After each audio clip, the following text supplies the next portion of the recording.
What's up, vinyl community? It's your boy Chris coming at you live as always from the man cave. Cheers to you all. Good to see you all.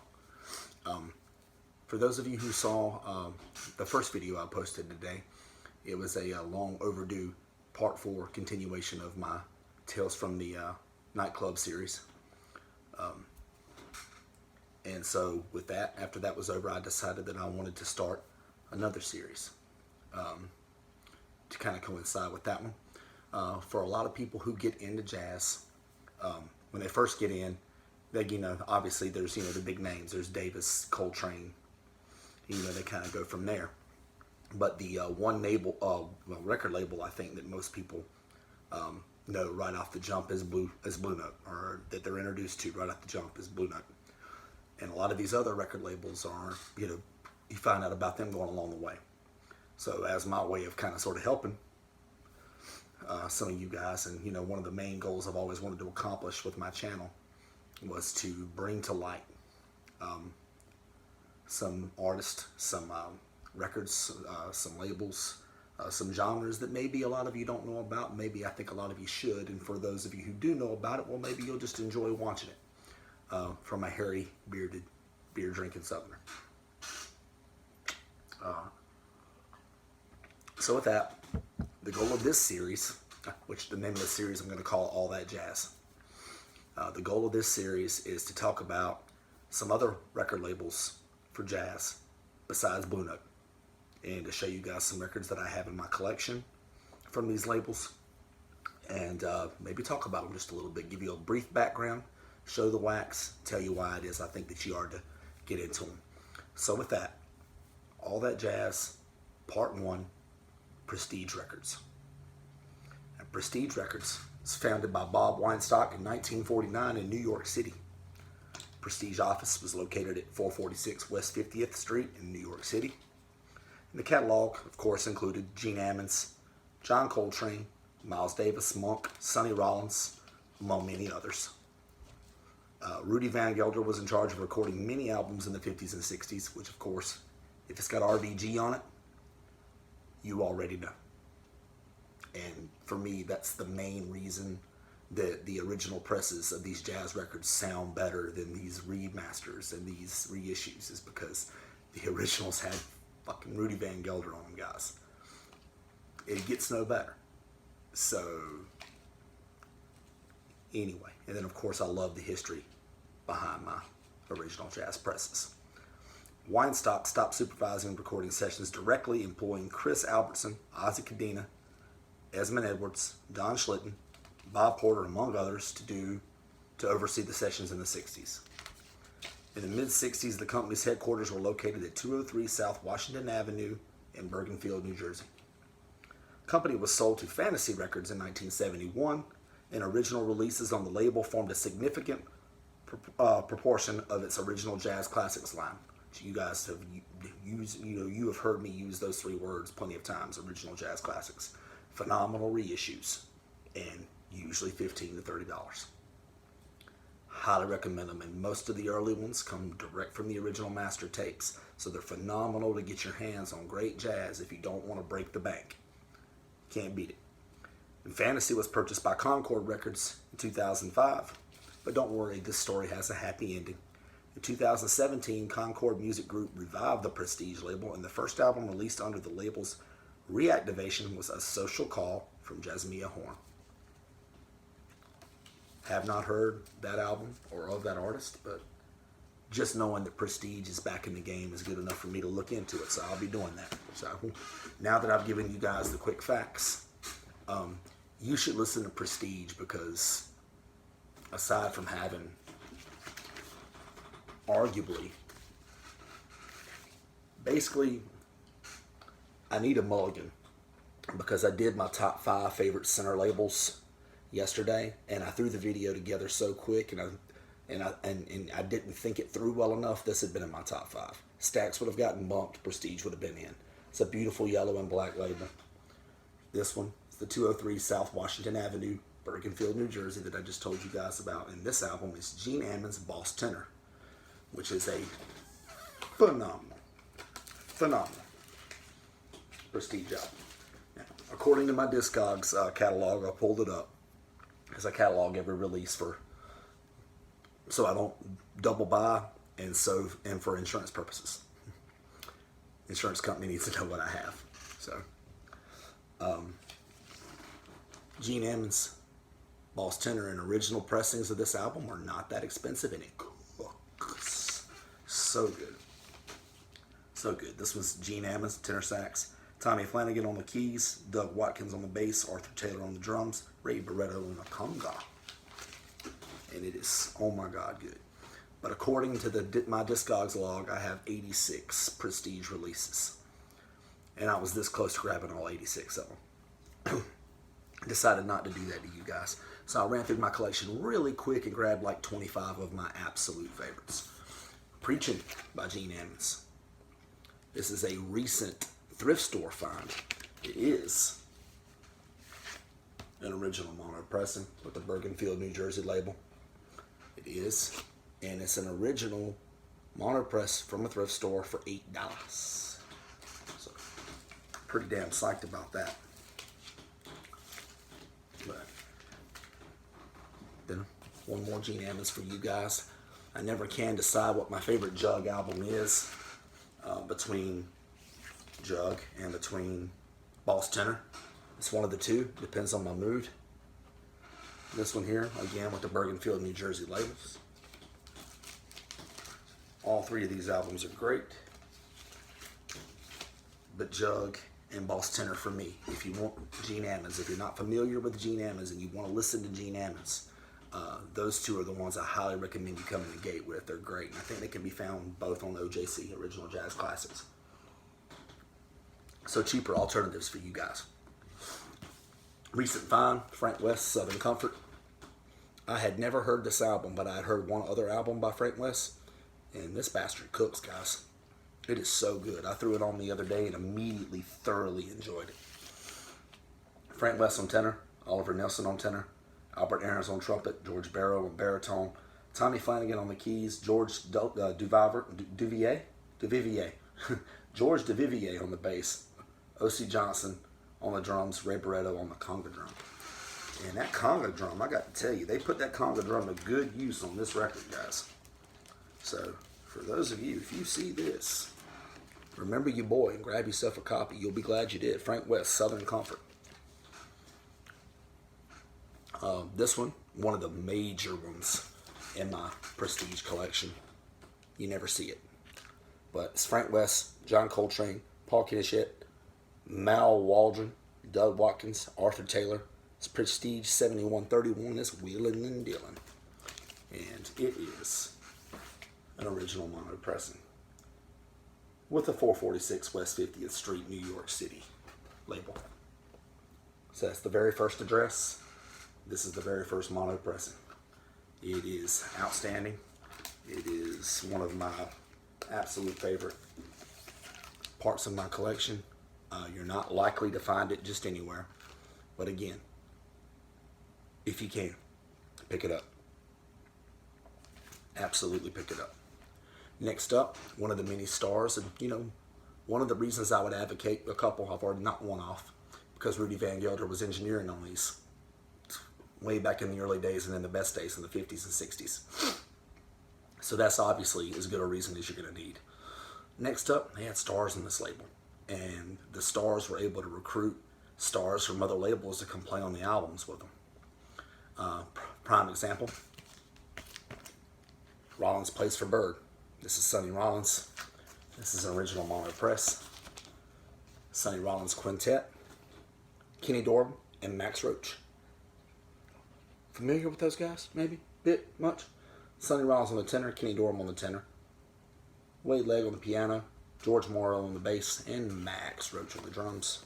Of course, got that beautiful yellow and black Prestige label with the West 50th Street, the original address that I just shared with you guys a moment ago.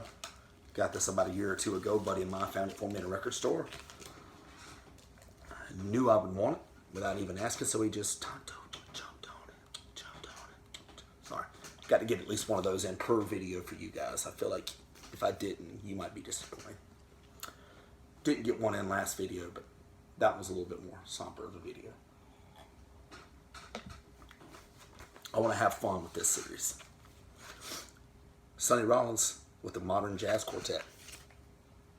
Original mono pressing, of course. You guys know how I'll wagon wheel. Art Blakey and Kenny Drew on this one. Sonny Rollins on the tenor sax, Kenny Drew on the piano, Percy Heath on the bass, and Art Blakey on the drums. Anything with Art Blakey is good. Anything with Sonny Rollins is good. You add the two up, and you get a freaking epic jazz record. Again, am I going to show you all these labels? It's possible. It's very possible, guys. Probably my favorite Prestige piece. Yeah, that's my favorite Prestige piece. I didn't put these guys in any order. I just grabbed them. Saxophone Colossus, Sonny Rollins. It is. I'm definitely at least showing you this one. It is an original mono pressing. It does have the 446 West 50th Street, New York City labels. It is one of the absolute prize pieces in my collection. It is a recent find. You guys no doubt saw my excitement in the video 5 or 6 videos ago, and if you didn't, go back and look it up. Seldom ever in my life been happier to own a record. Shout out, thanks to my boy Dylan at Noble Records for putting this into my life. I mean, I traded Dylan a couple of boxes of records for this. And Kenny Dorham's Uno Mas, I traded him a couple of boxes of records for those two. Got no regrets, guys. You guys have seen those stupid memes. They're ridiculous. In that same vein, Tenor Madness, Sonny Rollins Quartet. And what is so significant about this album, is it's the only time ever on record, at least it's shown up anyway so far, that Sonny Rollins and John Coltrane play on the same track. And they play on the opening track, Tenor Madness, which is 12 minutes of musical genius. So you got Sonny Rollins on tenor, Philly Joe Jones on the drums, Coltrane on the tenor sax for the opening track, Red Garland on the keys, and Paul Chambers on the bass. This is not an original pressing, sadly. This is my plea to you guys. This is an OJC. This is one of those ones that I was talking about a little while ago. It's so good. And it currently serves as a placeholder. I desperately want to upgrade this one to an original pressing. If any of you guys can help me do that, holla at your boy. My only condition, it's got to be VG+. I don't spend this kind of money so they can sound like shit. And, because I was talking a little while ago about stars on Prestige, Monk. You guys, familiar with Thelonious Monk. This is work. It's got Monk and Sonny Rollins on it. This is a, second pressing. The original pressing has a different cover. Monk's Moods. Thelonious Monk. Again, early repress. Who doesn't love Thelonious Monk? Oh boy, such good stuff. Just such good stuff. Everybody loves Monk. If you don't, you should. Big pickup for me earlier this year. Eric Dolphy at the 5 spot. And the label on this one will throw you. The label is a New Jazz label. New Jazz is one of the many subsidiaries of Prestige, along with Moodsville, Jazzland, all these things that I've showed you guys before, all subsidiaries of Prestige Records. And so, it says New Jazz on the label, but Prestige, the people who own Prestige own the rights. One of my all-time, well, not one of my all-time favorite finds. One of my favorite finds of the last year, no doubt about it. All right, now I'm going to get into the Miles Davis Prestige portion, because for me, my favorite Miles isn't the early Blue Note. It's not the later Columbia. That's right, I said it. I know Kind of Blue was on Columbia. Very aware. I know what Miles album came out on, on what label. My favorite Miles Davis stuff is on Prestige. The Musings of Miles. Prestige. I mean, who plays on this one? Miles Davis on the trumpet, Oscar Pettiford on the bass, Red Garland on the keys, Philly Joe Jones on the kit. This one is also an OJC. Love to upgrade one of these days. Anybody knows how to help me? I'll let you boy. This one is an original mono pressing. Miles Davis and the Modern Jazz Giants.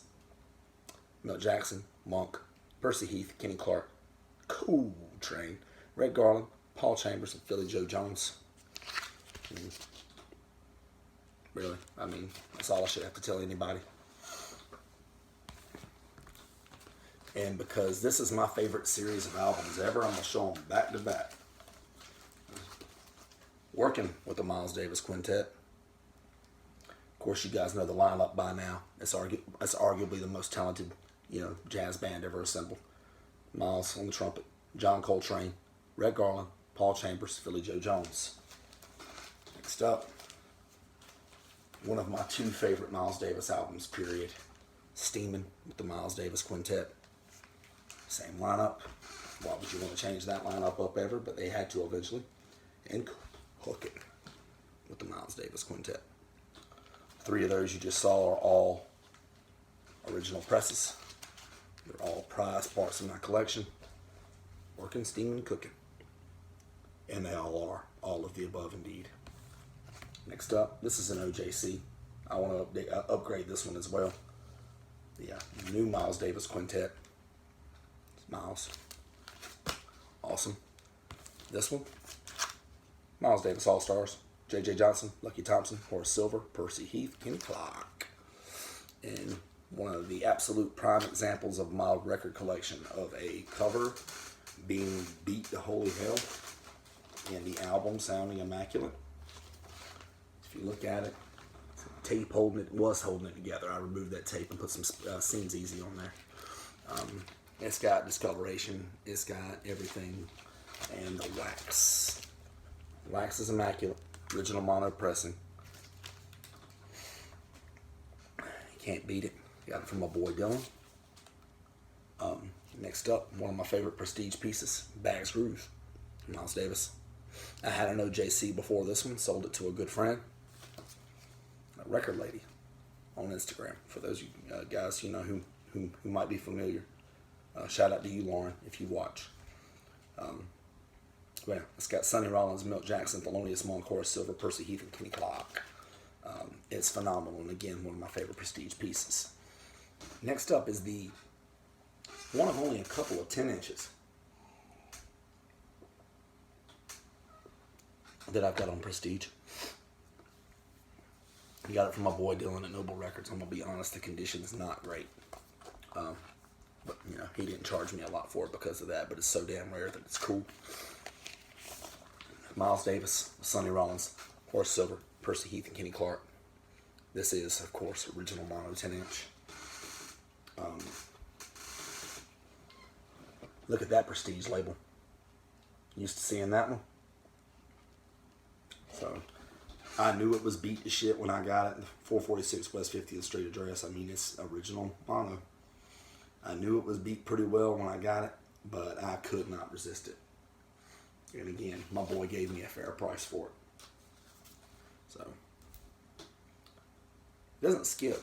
That's important. It's just got surface noise throughout. So, one of those things, if you can ignore surface noise throughout, but if nothing else, it's a very cool conversation piece. Very cool to talk about. And I think this might be the first time I've ever talked about it on here. So, very neat. Again, no skips, no pops, but just throughout. One of my favorite, again, I didn't put these in any particular order, probably top 3 or 4 favorite Prestige pieces in my collection. Lush Life by John Coltrane. Obviously, it's Trane. You guys already know how I wagon wheel. Trane on the tenor, Earl May on the bass, Arthur Taylor on the drums on the A side, and on the B side, Trane, Bird, Garland, Chambers, Louis Hayes, Al Heath. Outstanding record, phenomenal. Prestige had this left over in the can and put it together after Trane left and went to Atlantic. You can't blame them for doing that. They still had it. Damn it, they were going to make some money on this guy who was had become a huge star, especially after Miles kind of blew and after Giant Steps. So you can't blame them. They got to capitalize. And this one's a find from about a year ago. Rare one. You don't see this one very often, especially the original mono press. I'm getting ready to show you guys two guitars. Kenny Burrell, Jimmy Rainey, with Bird, McLean, Waldron, Watkins, Taylor. It's Keller. Again, that beautiful yellow and black label. 446 West 50th Street, New York City labels. So I think I probably just showed you guys about 25. I didn't count. I just went through the shelf and grabbed all of my absolute favorites. Plenty more that could have went in. I thought about grabbing all 86 that I have, but it's like, nah, these guys don't have all day long to listen to me talk shit. But I hope you're enjoying it. I hope you like this video. This is going to be the gist of this series, of the All That Jazz series. I'm going to pick a lesser known than Blue Note jazz label, and I'm going to give you a real quick run through the history of the label. You know, who owned it, who started it, who ran it, who produced the records, who did the covers, you know, who was on the label, and then I'm going to show you guys my favorite records that I own from the label. It's going to be very lighthearted, very fun. So it's going to be a combination, basically, of the videos I usually do and my Tales from the Nightclub series. The Tales from the Nightclub series is more somber, you know, a little sadder. They never end well, but they're important to me. They're very important to me. So this is a little bit more lighthearted of a way to spread the message to you guys, to share my love for these record labels and for these artists, and to still shoot the shit and cut up and drink beer like I usually do. So hope you enjoyed it. I haven't decided which record label I'm going to pull out for part 2.